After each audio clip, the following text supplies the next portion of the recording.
had the experience driving up the hillside with the fellow running the consortia of Suave Classico, and he stops the car, and he said, "Okay, John, get out." And he points, he said, look at the beautiful lavas, look at the beautiful basalt.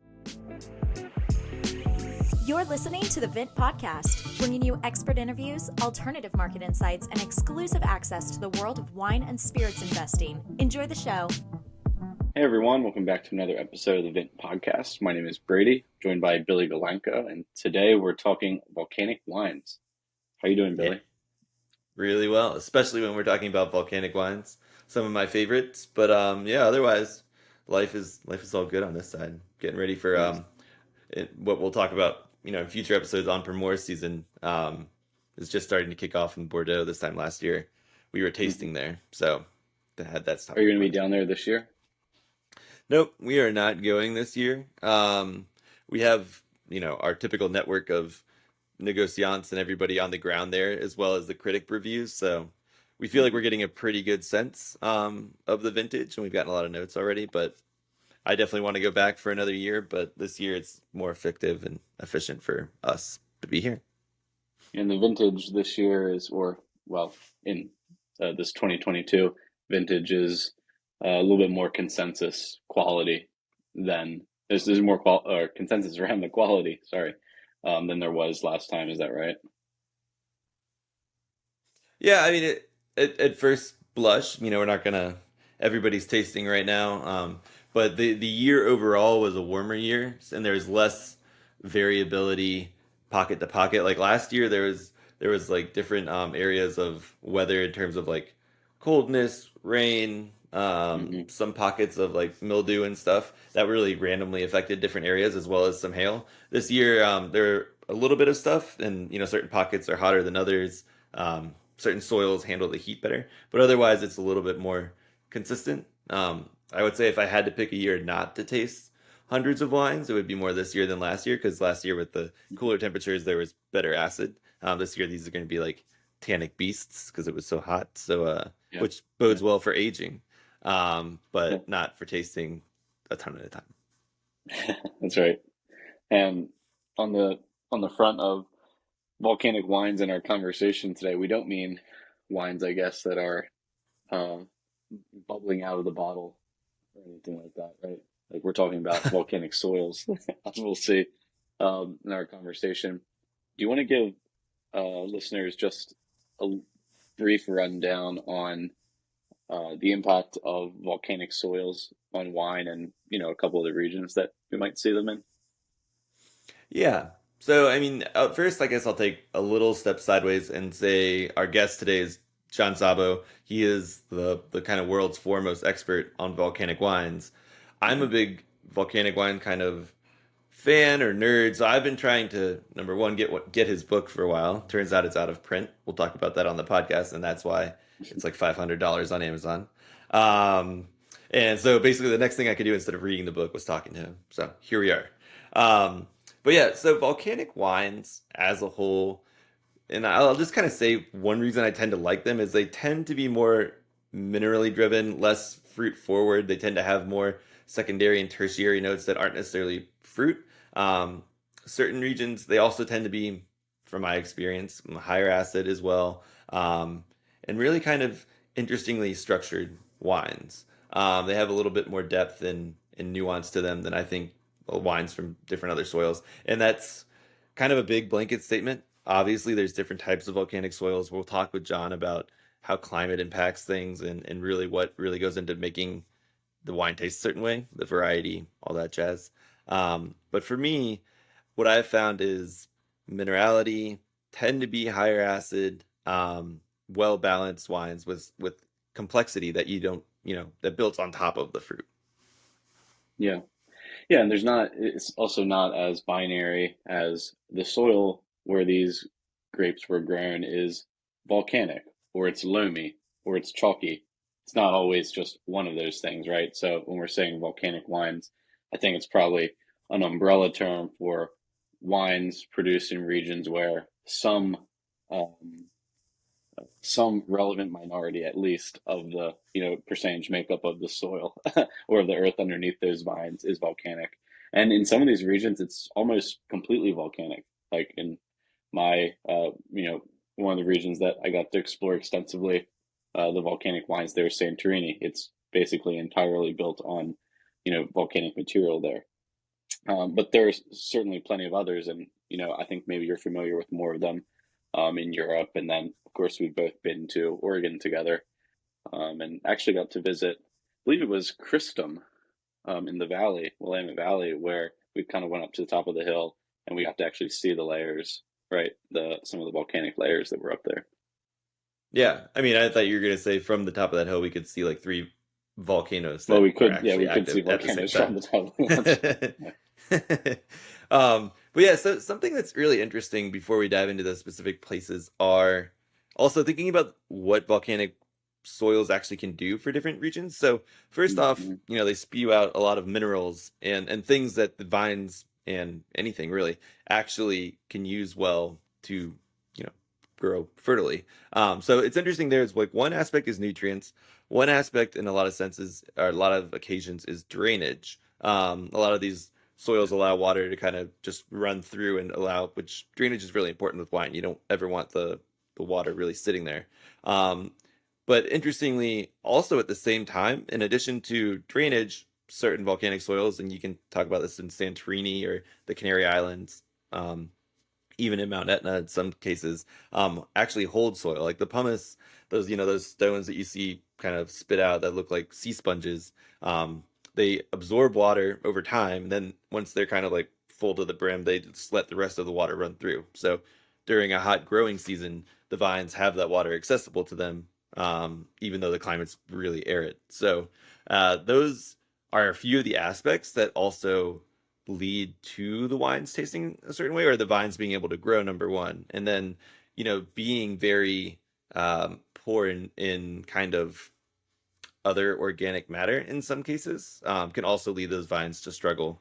That, they'll get certain nutrients, but they won't get others. And then that produces the flavor of the wine. So I will say, like, one example of really fertile soils that has, to your point earlier, some volcanic mixed in as well as other layers on top would be like, think of oh my god, we were just talking about Campania in central Italy. Mm-hmm. So think of like one of the reasons the Romans loved the area around like Pompeii, for example, before it exploded, was like everything grew really well there. Like it was growing the best wine around, it was growing the best everything. And part of that is just from millennia of explosions and then going down, and it was really green and nice, and people go live there, and then it exploded again and killed a bunch of people. But to this day, it's still one of the most fertile areas in Italy, and it's also producing great wines that are really affordable. Which can make sense in some of those regions, because especially if people were settling at the base of mountains or like at the base of volcanoes, like you would think that some of those geological structures would actually trap things like storms as they came across, and actually make sort of oases at the base of those mountain ranges. And so when you have the combination of some of those geographical effects mixed with the climate that kind of naturally comes to that place, and then as you have volcanic eruptions and volcanic material building up over time, you can actually create a pretty, for one, fertile environment in terms of rain and sunlight exposure. But then you kind of have this volcanic material acting like a sieve, or almost like the perfect sieve for water, in that you said kind of retaining just what the vines need, and letting the rest run through, which is not to go back to Santorini too often, but not a lot of rainfall there. And so it's actually really important that the volcanic material actually has that quality that it can retain the moisture that the vines need. And so if it was completely draining through, it wouldn't be good, but that's not the characteristic of it. Yeah. Yeah. And there are other things you can do to retain moisture around your vines than just have this or that soil, obviously. And they do employ some of those methods in Santorini, like the basket training, or what do they call it? The technical term. Basket training. The vines look like nests on the ground, so they're able to actually kind of retain moisture within those nests. I saw an article the other day, and I should have pulled up before. This is perfect for this podcast, but there's a region where they kind of have these bowl-shaped like cutouts, It's volcanic it's the cutouts. Canary Islands. Is it the Canary Islands? Yeah. Okay, good. Okay. And yeah, that kind of acts as a mechanism for retaining water as well. Well, that's exactly what it is. It protects from the wind, Yeah. but also it's they're really big. If you ever have a chance, Google them, but also Google them with like a person next to them. They're I'm massive. part of Yeah. yeah, I'm part of a group on Facebook that's called like Winemakers Traveling the World, and it's back from when I worked at a winery. And basically, it's where people who work vintages go on, and people post like, there's an like yesterday was in Pop Clement. It's like, we're going to be hiring for our 2023 harvest, like sign up. So somebody was complaining about how hard the vintage was wherever they were, and somebody's like, oh, you want to see a hard vineyard work? And it was them like in like one of those big holes in the Canary Islands, like, I do hundreds of these every day. And it was just like, it was pretty funny. Yeah, there's vines grow in some really neat places. I think like our context of these kind of like flat lands up a slightly sloping hill and like perfectly oriented, lines of vines is not always the case. You go to different parts of the world. Yeah, for sure. Well, we'll get into, hopefully that wasn't, I hope nobody's cringing who's like a volcanic wine expert outside of John listening to that. But Yeah. that was our high level description. And John gives us a lot more info on like how and why these are important. But let's talk about some regions now that maybe you might be familiar with that you don't know are volcanic. To me, I kind of block them into like three buckets. I guess one is like older explosions that have now like grown over, but they're just like quality wine producing regions, and maybe there are certain pockets of volcanic soils around, or maybe it's almost exclusively, but it's mixed in with like another top layer. So some things come to mind are like Tokaj in Hungary, to your point, Oregon, the Willamette Valley. Mhm. That is a total mishmash of different things because it had the Missoula floods come out, and so there's like a sedimentary pockets, there are different volcanic pockets. Those are a couple examples there. A couple others could be kind of more the living volcanoes. I'm thinking Mount Etna, or not necessarily living, but they're really recent, where the soil hasn't had any chance to break down. So Canary Islands, Santorini, Mount Etna, to some extent further down the slope, it could be broken down. And then last but not least is like the islands that were literally formed by volcanoes, which again, Canary Islands, Madeira, people know that's my favorite. Again, a beautiful, lush island. Why is it lush? Well, there's nutrients, and it was a great volcano. So those are just a few. Do you have any that you are particularly into these days, or any recommendations for folks? Like general region, doesn't have to be a producer. Yeah, I mean, I think that, the time I got to spend in Santorini really opened my eyes to like the impact that, that kind of soil has on vines. And, especially there, I was really thrown by how big and expressive the white wines were in the region, and still like retaining so much of that, like really like that acidic freshness. Even like, especially maybe more on these kind of island territories, but a lot of that like salinity from the ocean water seems to get like retained really well there. Not sure if that's it's not completely owing to the way that the volcanic soils drain, but certainly something that you can find in a lot of these wines. And yeah, I think Washington State, you can see some of this as well. Mm-hmm. Oregon, like you said, those come to mind, and my exploration is a little bit still early on, but yeah, John gives us a deep dive in. He's obviously one of the foremost experts in the topic. His book, Volcanic Wine, Salt, Grit, and Power, is an awesome volume, and one that if anyone finds it out there, you can send it in to Billy and I. We would love to take it off your hands. Yeah, for sure. So we have a nice long interview with John, so I don't want to run this intro too long. I would say for my side, look for white wines. We talk about these in the podcast from Hungary, like Tokaj, some of those regions. It's very linear. They're amazing. I've been an Etna Rosso fan for a good bit now, so check out the red wines from Sicily. But yes, get ready now. Our guest is, like we've said, John Szabo. He's a Master Sommelier, Canadian based, but the foremost expert in volcanic wine. So enjoy our interview with John.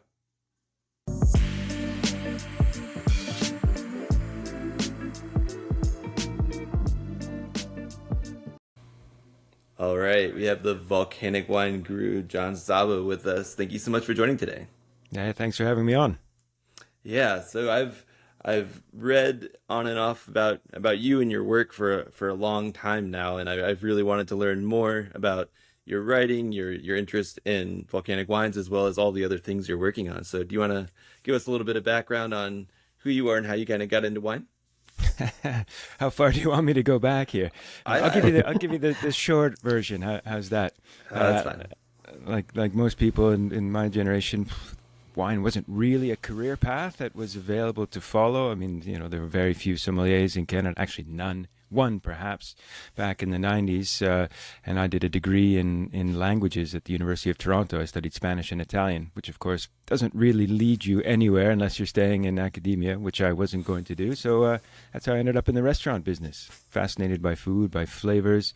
Ended up working in a number of kitchens in Toronto, in Ontario wine country. Ended up in France at a couple of Michelin-starred restaurants in Paris and down in the south. So I really, cut my palate, as it were, with food long before wine. But of course, wine is always near at hand in fine dining scenarios. So I just sort of kind of slowly gravitated over to the wine side of things and became fascinated with it. Took a few courses and, 25 years later, here I am writing about wine.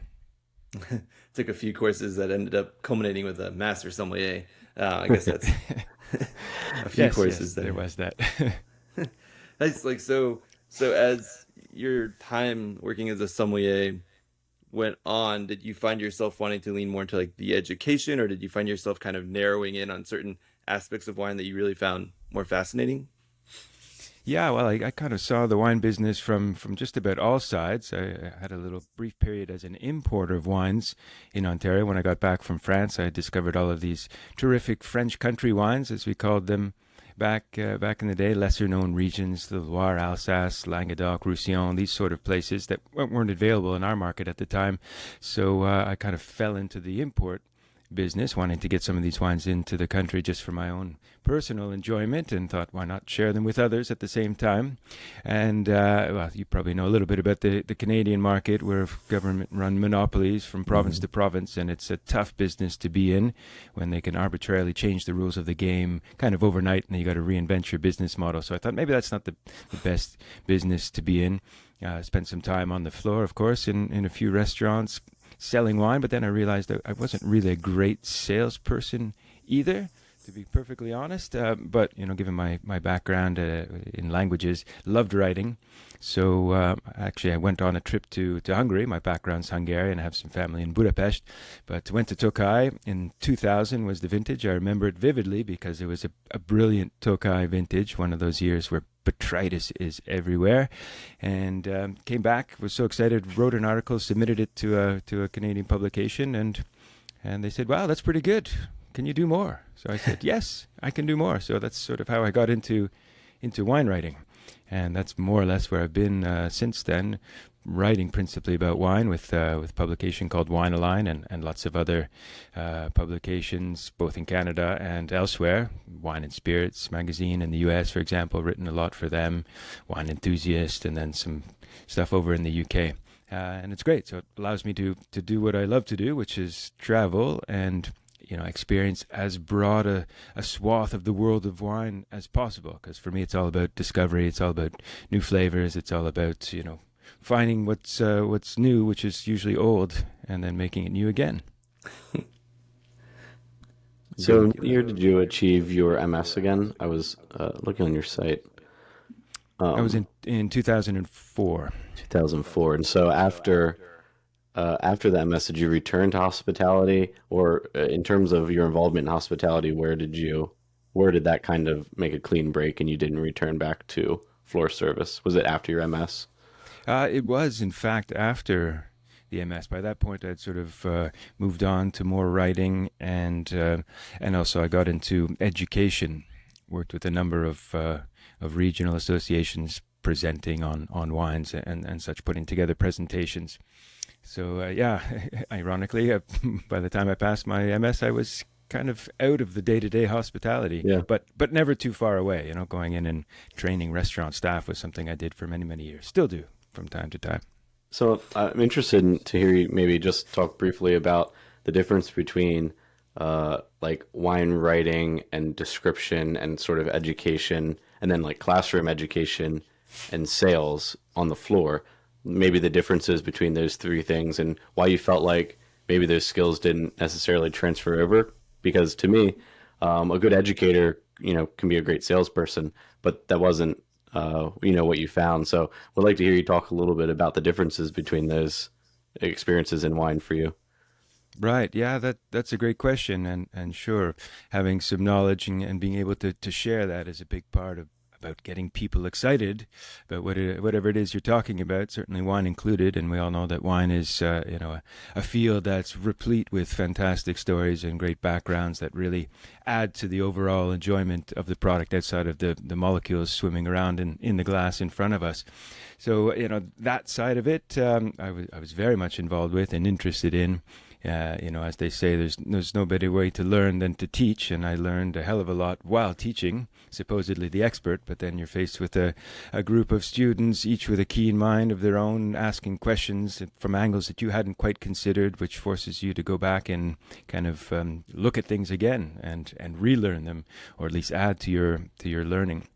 So, that was very satisfying for me. But I think to be a really good salesman, like on the floor or out pounding door to door, you got to be pretty aggressive, and that's just kind of not in my personality. On the floor, I was much more comfortable, but my brief stint as an importer and also selling wines, of course, found that a little bit tougher, to sit across the table from someone and trying to convince them that this was the greatest wine of all time and that they had to have it on their list. Right. Yeah, it takes a smooth talker and an aggressive personality. I don't mean, violently aggressive, but you got to, you got to keep knocking and not assertive, not and be persistent. upset. Yeah. When the phone doesn't get picked up, you can't get dejected and throw your hands in the air. You got to keep at it.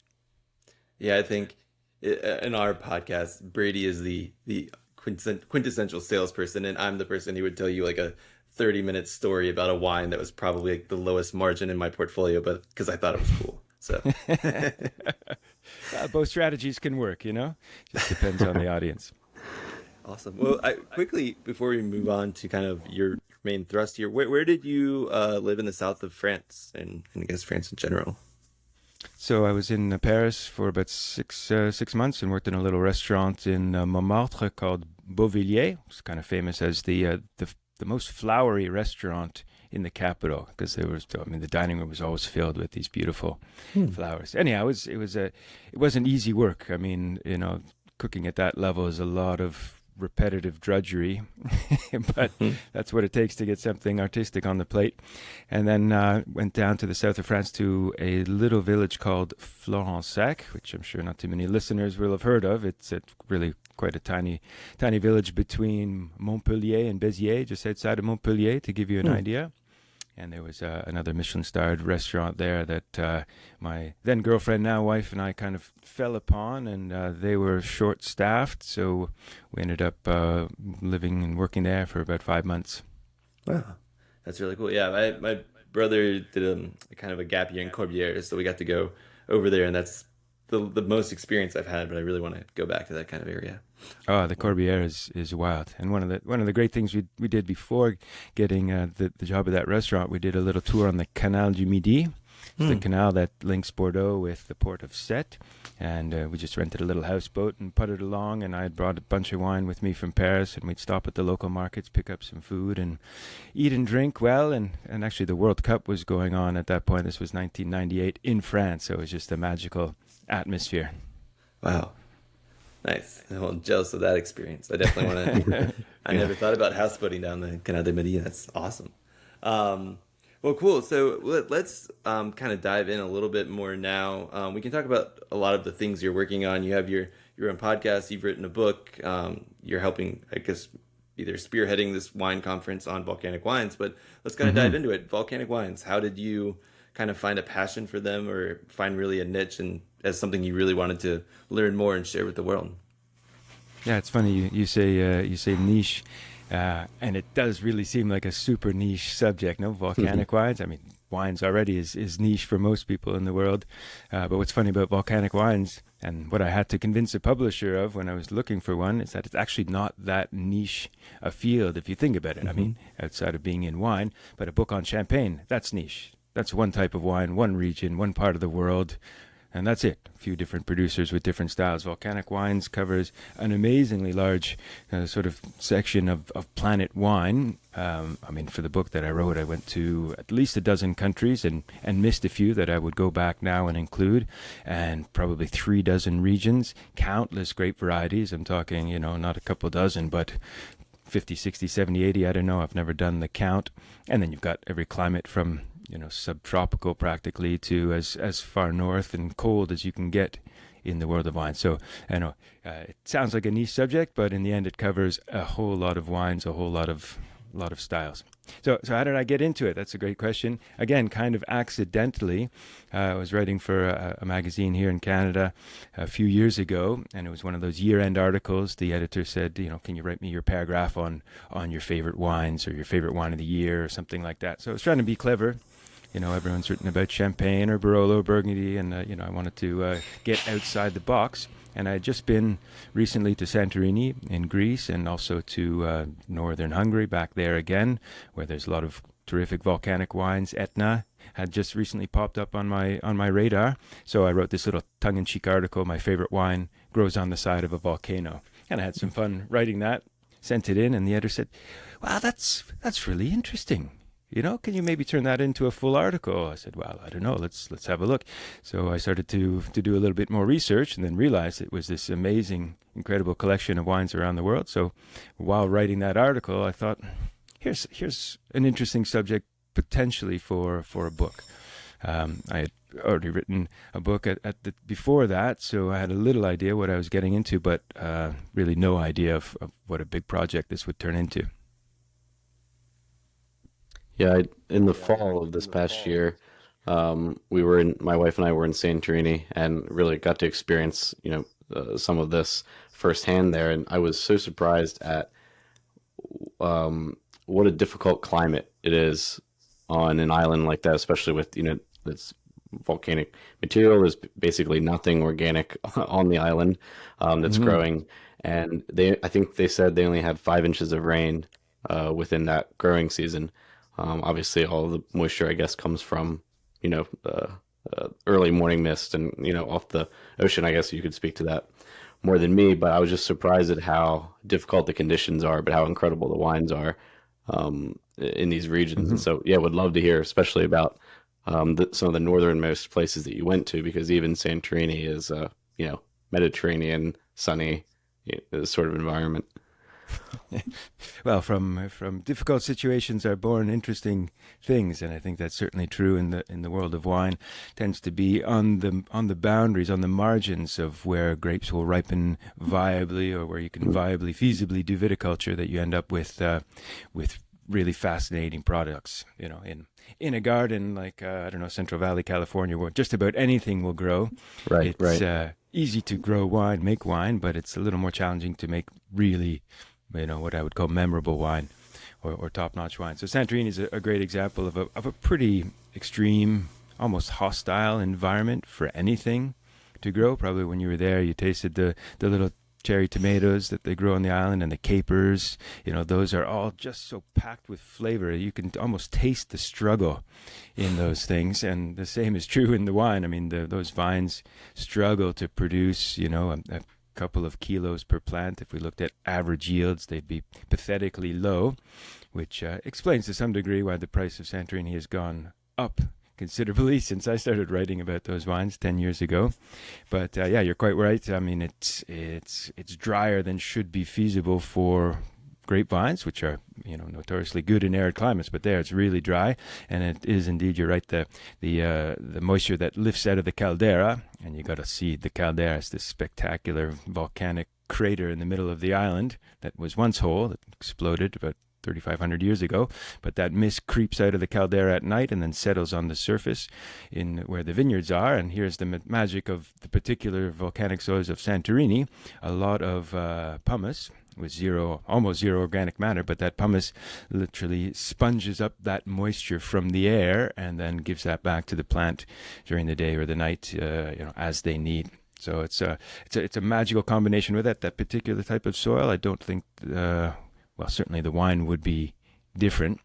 and we could get into a couple of the the interesting chemistry aspects of it. I don't know if that's part of the remit for this episode. Yeah. What do you think?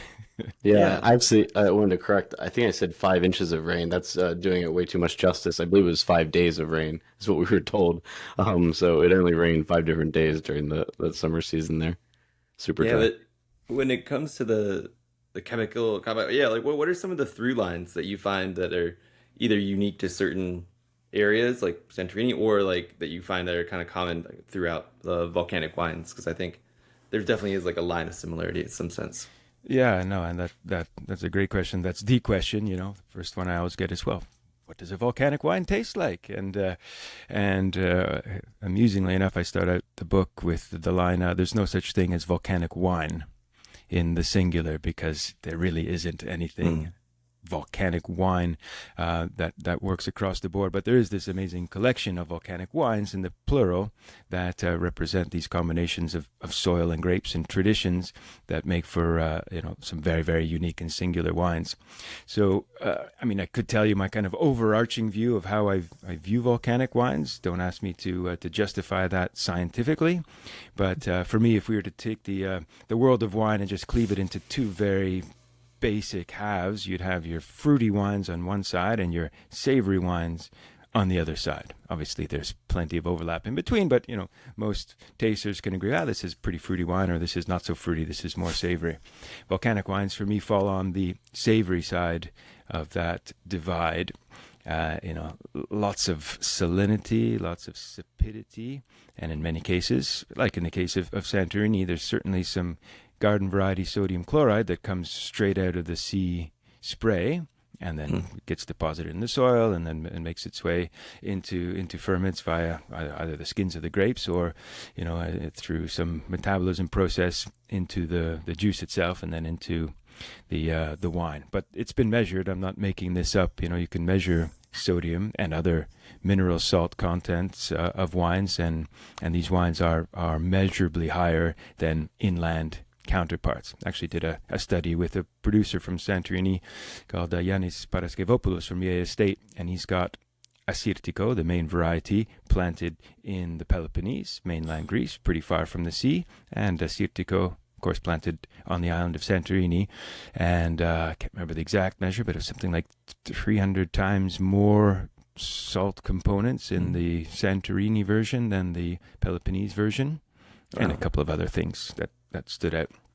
So yeah, there you go. And one last thing I got to tell you, because I'm always shocked tasting Santorini wines how fresh they are, right? From this warm, hot, dry Mediterranean climate, you have pHs that are ridiculously low, like unfathomably low. You'd expect that in a Mosel Riesling in northern Germany, these really, really fresh, tangy wines, and that has to do with the lack of potassium in the soils. Not to get technical, but potassium is an acid buffer, and if the plants absorb a lot of it and it's in the grapes, the pH always shoots through the roof. But without potassium, they're like under 3 very frequently. So some cool things like that you see in various volcanic places around the world that really do speak to the distinctiveness of these wines. Well, go ahead, Brady. Yeah, I was gonna. So these are extremely high alcohol wines, especially for whites, and the experiences that I've had. Still talking about Santorini, I guess, but I wanted maybe you to talk about some of these other regions and how alcohol, the level of alcohol, maybe changes the perception of these wines. Obviously in volcanic soils, you might have, whether you're talking about in California or Oregon or somewhere else in the world, going to have really any grape variety could grow in these places. But is there any impact on like alcohol and sort of the outcomes of the grapes being grown in these volcanic materials? Well, alcohol is more directly related to climate, obviously, and photosynthesis, sunlight availability. Not that it's not linked at all to soil. It certainly is. And again, without getting too technical, we can look at things like nutrient availability and pH of a soil in particular. Like an acid soil, for example, makes it more of a struggle for the vines to absorb nutrients, or a different range of nutrients. And so, yeah, I have seen a correlation between lower alcohol and volcanic wines, knowing that many, not all, but many volcanic soils are on the lower side of the pH scale, so that is more acid and more of a challenging environment for the vine. So they, the way I describe it, they get a broad diet of all the macro and micro elements that they need, but nothing in excess. And the other common feature very frequently is that they're pretty low on the water retention scale. I mean, sometimes they're almost pure rock, and you can't grow on pure rock, but some of these younger volcanic regions, which erupted a short period ago, haven't yet weathered into soil, so they don't hold a lot of water. And like the sands of Etna, the volcanic sands on the slopes of Mount Etna, don't really absorb much water. So that makes it tough for the plants to absorb. They get what they need, but they get it in small quantities.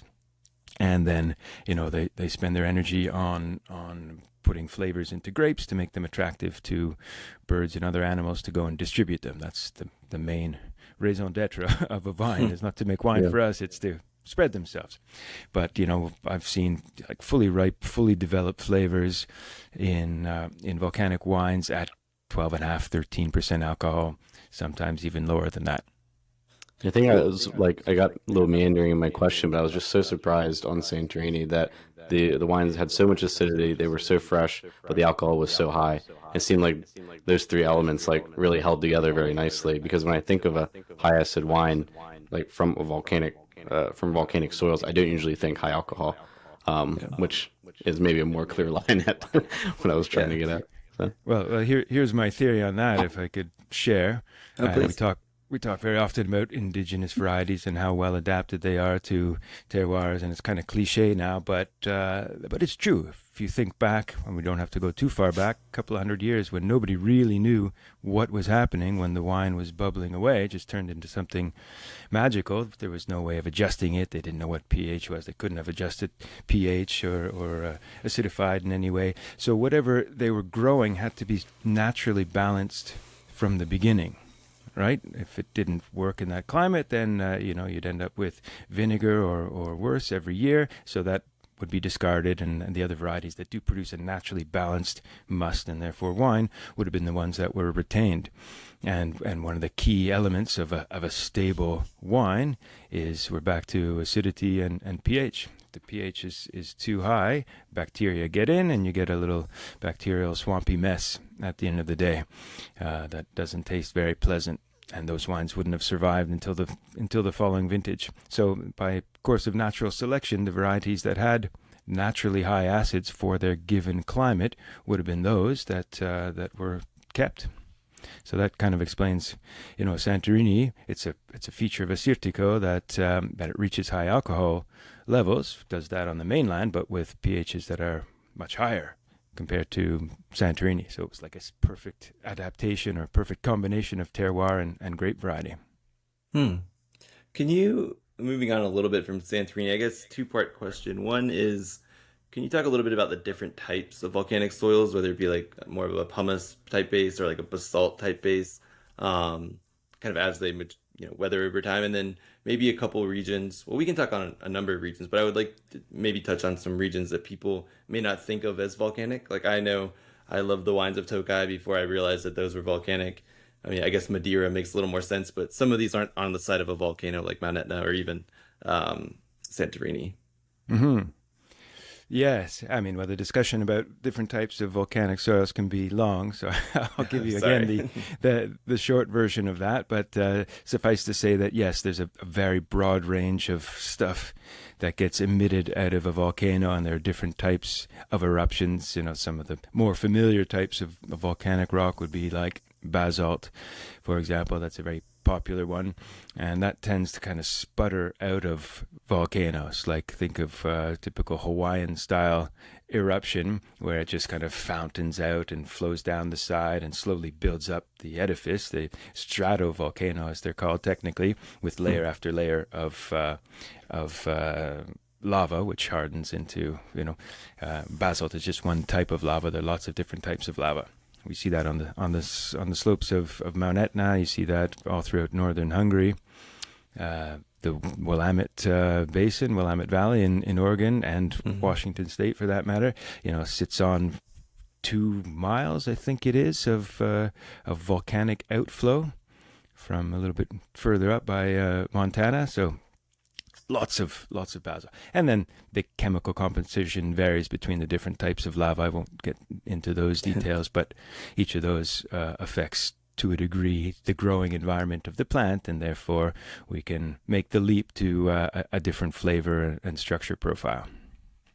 All right. So in that sense, you mentioned the Willamette. We've touched on Tokai a little bit. What are some regions that are maybe volcanic that people may not always attribute with being volcanic? Yeah, well, you mentioned some of the obvious ones, places that were formed by volcanoes, like the Azores, Portuguese archipelago, Madeira, also very volcanic. The Canary Islands, these are volcanic hot spots, quite literally, that are nothing but volcanic rock because they're made from volcanoes. But then you get into areas of more mixed geology, and it gets a little bit tougher to draw fine lines around what's volcanic and what's not volcanic. So Napa Valley's a great example of that. Most of the Vaca Range, was formed by volcanoes, parts of the Mayacamas, but not all. And then this area of amazing seismic activity, as you know, there, Billy, on the west coast, you're sitting at a triple junction, they call it in geology, where you've got 3 different massive tectonic plates all jostling alongside one another. Most famous sort of outcome of that is the San Andreas Fault, but that's one of hundreds of faults literally all throughout California. And that means when these plates start banging against one another, that mountains are built and troughs are created and soils get mixed. So in Napa and Sonoma, there's some 50 million year old volcanic stuff that came from the ocean that was deposited as the Pacific Plate moved towards the west coast. And then, slicing and dicing makes it for an amazingly terrific place to study geology, but tough for volcanic wine writers and their map makers to sort of separate what's truly volcanic from what is kind of volcanic from what is not really volcanic at all. So, I don't want to be too prescriptive about it. It wasn't meant to be a book on geology. It's a book on celebrating wines from this kind of broad range of soil types. What's your sense of the consumer education around distinction between a wine from volcanic soils versus anything else? Is your sense that there's becoming greater awareness in consumer markets, or maybe, I guess, starts with importers, about some of the distinct characteristics here? And is that becoming more of a talking point? Well, I think I'd be wishfully projecting if I were to say that, consumers are, catching on, and a good number of them understand the difference between limestone and volcanic. I don't think we're there yet. Maybe we'll never get there. Maybe we shouldn't ever get there. But I was recently asked a very similar question for the International Sommelier Association magazine. They were doing a little special on soils, and they asked me if I thought it was a good idea to create a wine list based on soil type, which is kind of an interesting idea, and I've seen it done before. I've seen volcanic wine sections in you got to be a pretty switched on wine bar to do something like that. But I think if you've got the right staff in the right environment, and there's an expected exchange between a diner and server, then you can have some fun, and you can introduce wine through a different lens and get people thinking and maybe trying something different. If you tried to do that at I don't know, I'm going to throw something out here, an Outback Steakhouse, you're just going to alienate most diners. Like, man, I just want a glass of Chardonnay. Why are you throwing the volcanic and slate and gravel at me? I just is it good? Is it not good? So the answer is yes and no. On the trade side, yeah, there's certainly been growing awareness. We did the first Volcanic Wine International Conference in 2018 in New York City, and there was a lot of interest even then. And the subsequent edition in 2019, even bigger. And we had a little hiatus like everyone else, and we're back in New York City this June for the third edition. And by all signals, it looks to be even bigger than the previous ones. At least interest in the trade is certainly there. Yeah, no, I was trying to figure out how to get invited to one of those. That's right. Yeah. Very simple. I'll send you an invitation after we sign off here. Oh, awesome. Yeah, and I'll just. Anyways, yeah, I'll convince Vint we'll have a whole volcanic collection. But one thing I've always thought about is interesting for me explaining volcanic wines to friends is it's a lot easier for people to understand this came from a volcano than maybe limestone that I have to explain was once seabed and then the sea went away, or that's why there's shells in it. Same thing with trying to explain like granite. Like I'm just not that great with igneous rocks in general. But do you ever find that it's like one of the easier soils to explain to people? So maybe if they don't know a lot, you're like, this was grown in a volcano, and they're like, cool, I like it. Well, yeah, I mean, everybody has heard of a volcano, right? And it just seems to capture people's imagination immediately without even having to go into any of the details. It's like, wow, that's a pretty cool concept. I think that's what first hit that editor I mentioned all those years ago about this concept of wines growing on the side of a volcano. And it's not great. I shouldn't say that, but I mean, it certainly people are reminded of volcanoes regularly with eruptions. I mean, Etna seems to be erupting every other month, sometimes more frequently than that. Every year there are a few dozen volcanic eruptions around the world, some more destructive than others. But it doesn't take much to trigger a sense of curiosity with the mention of volcanoes, even if many of these regions are no longer active. In fact, many of them aren't. There won't be an eruption anywhere near no, that's not true. I was going to say the Willamette Valley, but yeah, you got a number of active volcanoes right there in the Cascades. Chile, yeah, still super active. Italy, still super active. Okay, let's go to northern Italy, Soave. Volcanic activity stopped there about 30 million years or so ago. So I think we can safely say that that's not dormant, that's extinct. On the Soave side, and then I'll let Brady hop in. I've been monopolizing. Where the difference between Soave Classico and Soave, it's been expanded for so long. Is the Classico, the hill, a little bit more volcanic than the greater plain? Does that just become like super alluvial, or how is that differentiation made? Yeah, all of the good volcanics in Soave are pretty much contained in that Classico zone. The basic Soave DOCG that extends into the plains, and of course there's lots of volcanic material that washed out of those hills over the last 30 odd million years or so. But for me, at least, in my definition, it's become too dilute and not truly volcanic any longer, but there are plenty of spots that are. And in fact, Soave is maybe one of the best places on the planet to go and do direct comparative tastings, and this is what we love to do in the wine business. It's our fun Saturday night. You can compare Garganega, the main grape of Soave, grown on basalts, and these are beautiful pillowy basalts, nice and black. They look like straight out of Encyclopedia Britannica, right next to pure white limestone. And in fact, there's one little spot, I describe it in the book, and actually had the experience driving up the hillside with the fellow running the consortio of Soave Classico, and he stops the car, and he says, okay, John, get out. And he points, he says, look at the beautiful lavas, look at the beautiful basalt. I'm looking at, that's pretty cool, that's great. He says, okay, back in the car, drive literally maybe a couple of 100 yards up the hill around a bend, stops the car again, says, John, get out. And now you see the limestones. And there was this beautiful layer of white limestone with some yellow sand underneath, and right above that on the hillside were vines growing. And then, of course, we went back to the office and did a tasting of all the volcanic Soaves and all of the limestone Soaves. And you know what? They don't taste the same. There are real differences there. This is not just in our minds. We're not just inventing these differences. They're measurably different, but they, more importantly, they taste different.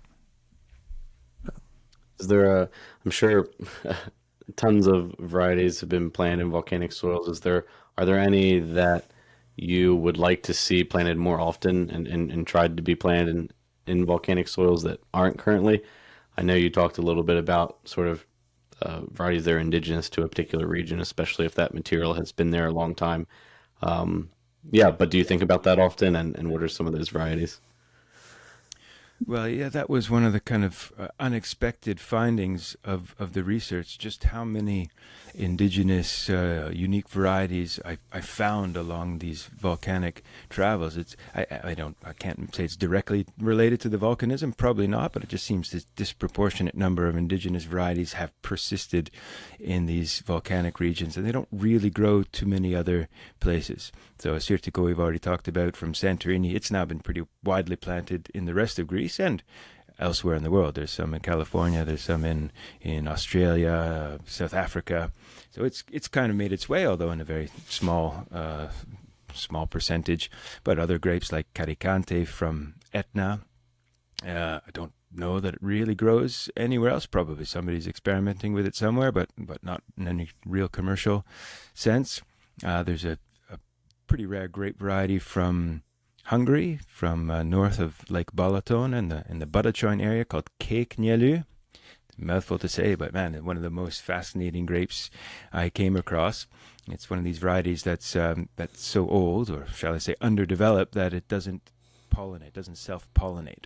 Oh, wow. So it has to be planted next to another variety that flowers at around the same time so that you get a harvest. Otherwise, you don't get fertilization of your grapes at all. So I can see why that wouldn't be widely planted in other parts of the world. It's a little challenging to grow, but when it grows in these volcanic soils on the extinct, mostly extinct, dormant, at least volcanoes on the north shores of Lake Balaton, it creates this, amazingly non-fruity, super saline, sapid, crunchy, but broad at the same time style of wine. So, these are the things I'd love to see planted more of, around the world. How they would perform, it's hard to say, but worth a try. Do you think part of the ratio of these older grapes surviving is just the soil wasn't as conducive to phylloxera and that allowed some to continue to power through? Yeah, that's undoubtedly part of the story, because there are quite a few pre-phylloxera plantings in lots of parts, but certainly not all parts of the volcanic world. Etna is a good example here again of a place where, because of the volcanic sandy nature of the soils, phylloxera never really took hold. So there are plenty of 100, 110-year-old vines still planted on the side of that volcano. And where else could we go? I mean, Italy is a treasure trove of indigenous varieties, of course, and also old vines. Campania, inland from Naples, man, I saw the most radical landscapes I've seen anywhere on Planet Wine. They have these 200-300-year-old vines that were trellised up 2 or 3 meters, 10, 12 feet, up trees sometimes up wooden stakes that had been planted in the ground. And it looks like a vine forest more than a vineyard. Like you can walk under the vines, and the trunks are massive because they're 300 years old. And you think, wow, I'm looking at a scene that could have been painted 300 years ago, was painted 300 years ago. And here we are, all these years later, still standing and still collecting and still making wine from these grapes. I mean, for me, it was fascinating. Brady, do you want to? Yeah, and I guess, well, the other example was, an island like Santorini where phylloxera didn't, wasn't coming across because it's an island. And there are varieties there like a theory, which I know they're blending with a Assyrtiko, which I thought was really incredible. I didn't have that on the mainland, I don't believe. At least it's not planted often, right? Not in any commercial quantity, that's for sure. Yeah. Not much, anyhow.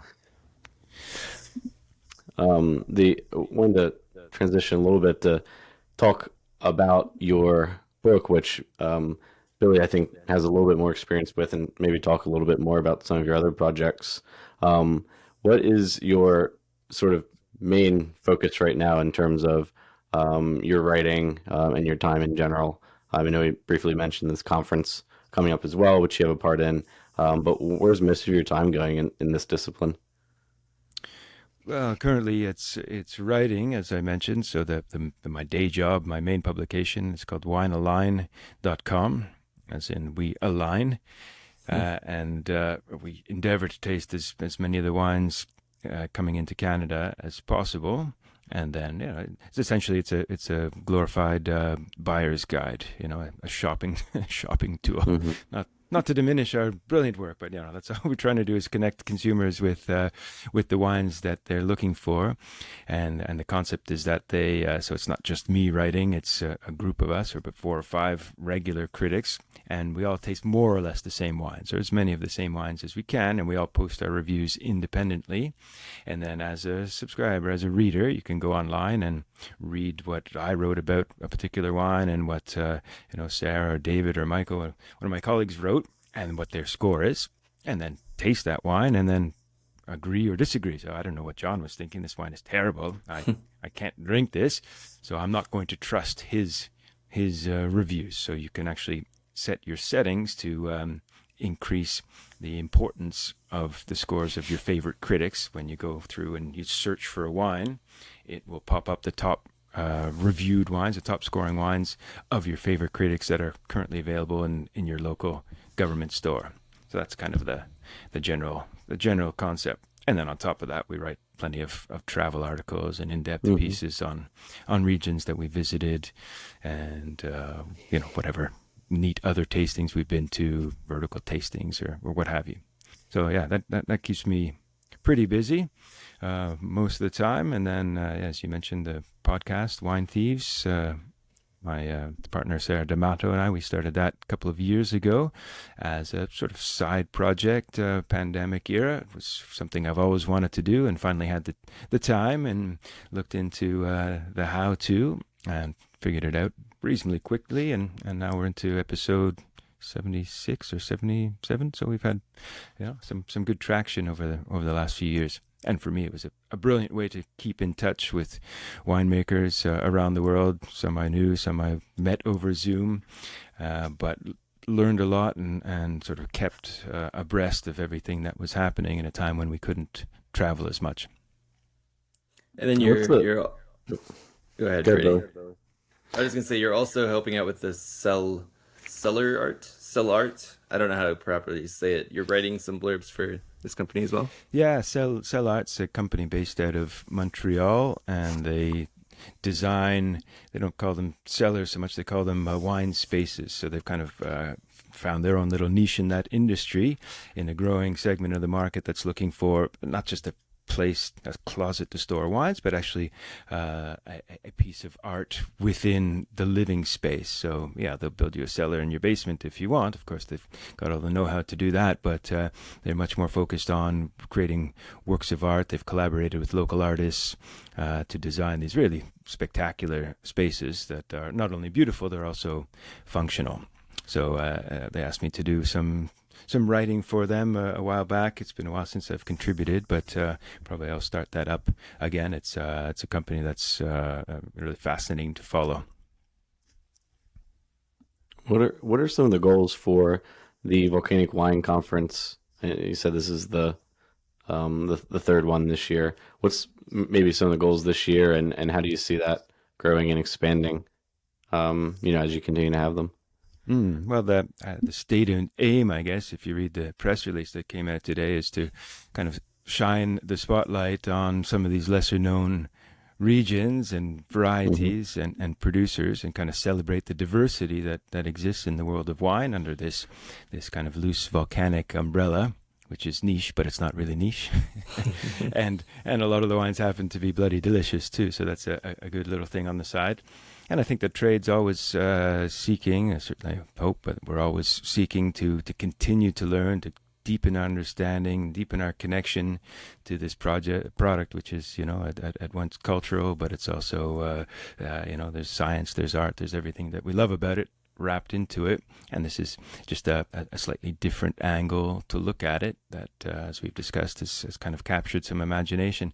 So really, there's no grander goal than that, other than to just share a little bit of love for these wines and get people excited about them, and hopefully, preserve a few indigenous rare varieties along the way that might be in danger of extinction if nobody knows about them and nobody cares about them and nobody's willing to pay for what it costs to farm and turn them into wine. Because volcanic regions can be pretty tricky sometimes for any number of extreme reasons, not least of which being a potential eruption in some parts of the world that can wipe out generations of your family's efforts in a flash. Literally. What are some of the regions for 2023 that you're most excited about, or a handful that you really just want to get on everybody's radar? I feel like Etna has gotten up there in recent years, Etna Rosso, as well as, the Biancos or Caracantes and all that. I feel like Canary Islands, at least here in LA, I've seen them around a little bit. What are you trying to really promote this year? Some of your Yeah, those two regions you mentioned have gone really from almost zero recognition. I mean, I remember the first time I tasted an Etna Rosso in Toronto was probably 2008. I'd never even heard of the variety, never even really heard of Etna as a volcano when I was teaching MS intro courses. Prior to that, there was zero mention of Etna in the whole Sicily lecture. And now we're going to lead with that, just to give you an idea. And in a decade or so, how far it's come along. Canary's similar, though maybe not quite at the level of Etna just yet. But, I'd like to see countries like Hungary, not simply because I've got some background there, but I really believe it's one of the last kind of, I wouldn't say undiscovered, but certainly less discovered, less popular countries from that part of the world that has been producing wine for a couple of thousand years, like everyone else in that corner. But viticulture, winemaking techniques, knowledge, everything has just exploded in the last 10, 20 years. So it's really ripe for discovery. Lots of great indigenous varieties, lots of volcanics, but not only. There's some great limestone there as well, and my tastes cover all stones, not just volcanics. And certainly not volcanic, but again, I look out my window and down the highway at Niagara Peninsula in Canada. I'm sure I know you don't really know that down in the U.S., but the Canadian wine industry has also grown leaps and bounds in the last 15, 20 years. And now that everyone is looking for cool, I mean literally cool regions. Everyone in warm regions is trying to go higher into the mountains or further out to the coast to find that cool spot. Well, Canada obviously has that pretty well dialed naturally. Don't have to go too far to find cold. It's all around us. So some terrific Chardonnay, Riesling, Pinot Noir, Gamay. These are varieties, Cabernet Franc, that really thrive. Very much like in your Finger Lakes, where I just spent a week touring around down there, and I was pretty impressed by the quality and the number of producers making quality wines.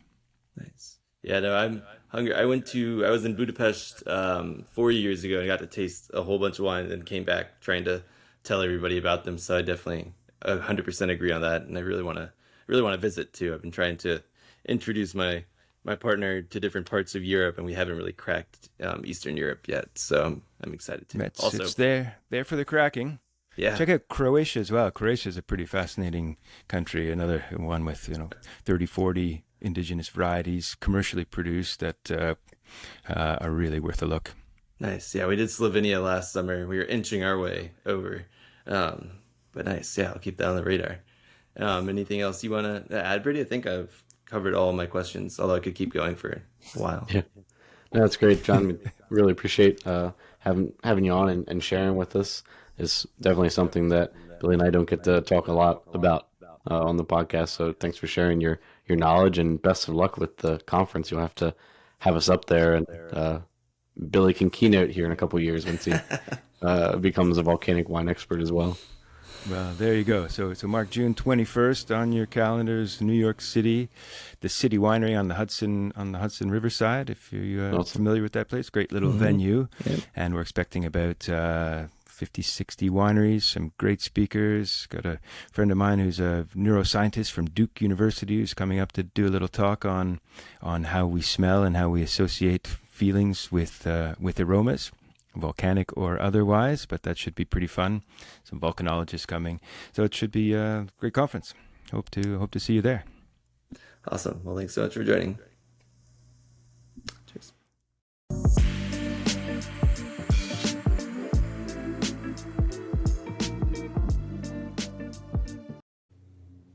All right, that was our interview with John Szabo. I hope everybody enjoyed learning about volcanic wines. I really encourage everyone to seek some out, try them from the different regions, really explore the different expressions that can come from those types of soils. Also, if anybody knows where to buy his book for under $500, please let me know. Either put it in the comments on YouTube or just send us directly. Really interested to find that somewhere, somehow. With that, that's the end of our episode. So until next week, cheers. To check out our current offerings and to sign up for the Vint platform, find us at www.vint.co. That's www.vint.co. For questions, comments, or feedback on the Vint podcast, please email us at support@vint.co. Vint and VV Markets are offering securities pursuant to Regulation A. Our offering circular as amended can be found on the SEC website. Past performance is no guarantee of future results. Investments such as those on the Vint platform are speculative and involve substantial risks to consider before investing. We may provide communication that may contain certain forward-looking statements that are subject to various risks and uncertainties. Information provided in any communications, including this podcast, is not legal, business, or tax advice. All prospective investors should consult a legal, tax, or business advisor concerning the subject matter of any communications and any offering.